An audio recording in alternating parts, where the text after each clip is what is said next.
नमस्कार, मी अर्चना देशमुख तुमच्या सगळ्यांचे स्वागत करते।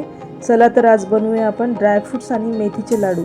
इथे मी घरात जेवढे ड्रायफ्रुट्स आहेत तेवढे भाजून घेतलेले आहेत आणि मेथीची पावडर तयार केलेली आहे। तर एका पॅन मध्ये मी हे सगळे ड्रायफ्रुट्स भाजून घेते। पहिले बदाम भाजायला घेतले मी, त्यानंतर काजू टाकूया आपण त्यात। त्यानंतर आपल्याला थोडंसं भाजत आलं की अक्रोड टाकायचे त्यात। हे सगळे छान असे भाजून घ्यायचे आणि एका ताटात काढून घ्यायचे। नंतर मी टाकते त्यात खारीक आपल्याला चांगली भाजून घ्यायची, का तर मिक्सरमधून ती काढायला सोपी जाईल। खारीक आपली भाजून झालेली आहे। आता एक पॅन घेतले आणि त्या पॅनमध्ये तूप टाकलेले आहे, गाईचं तूप वापरले मी।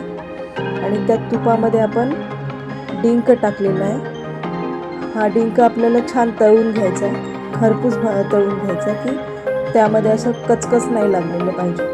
त्यामुळे आपला हा डिंक आता छान तळला चाललेला आहे। हळूहळू मी थोडं टाकते डिंक, एकदाच टाकला की ते तळला जात नाही व्यवस्थित। मग त्यामध्ये आता छान तूप थोडंसं टाकायचं आहे, थोडंसं अजून, आणि थोडासा डिंक टाकायचा। आता आपला डिंक छान तळून झालेला आहे, तुम्ही बघू शकता किती छान फुललेला आहे।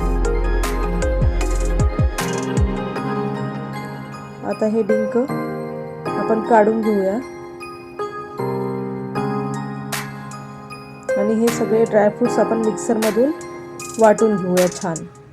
ते झाल्यानंतर डिंक सुद्धा आपल्याला मिक्सरमधून वाटून घ्यायचं आहे आणि त्यात मिक्स करायचं। हे सगळे ड्रायफ्रुट्स डिंक आपण सगळं मिक्स करून घेतलं। आता परत एका पॅनमध्ये परत तूप घ्यायचे आणि आपल्याला खसखस टाकून, एक वाटी गूळ टाकून आणि पेंड खजूर हे सगळं तुपामध्ये छान खरपूस भाजून घ्यायचं आहे। आणि गूळ पण भाजून घ्यायचा आहे। गूळ थोडासा भाजल्यानंतर तो मऊ होतो आणि लाडू वळायला सोपा जातो। आता हा गूळ, पेंड खजूर हे सगळं मिक्स झालेलं आहे, छान तुपामध्ये होत आहे। आणि हे असं गरम गरम पाक त्यामध्ये ओतून द्यायचा तुपासोबत, म्हणजे ते लाडूला आपल्याला एकदम मऊपणा येईल आणि टेस्ट पण छान लागेल। अशा प्रकारे आपल्याला सगळं मिक्स करायचं, छान एकजीव करून घ्यायचं आहे त्याला। थोडंसं गरम असतं ते। आणि हे मी अर्धे ड्रायफ्रुट्सचे लाडू ठेवते आणि हे मेथीचं पावडर वेगळं पॅनमध्ये तुपात भाजून घेतले, ते अर्ध्या ड्रायफ्रुट्सच्या लाडूमध्ये टाकते। आता हे आपले मेथीचे पण एका साईडला होतात लाडू आणि एका साईडला ड्रायफ्रुट्सचे पण होतात। कसं आपण लाडू एकदम मऊ वळला जातो।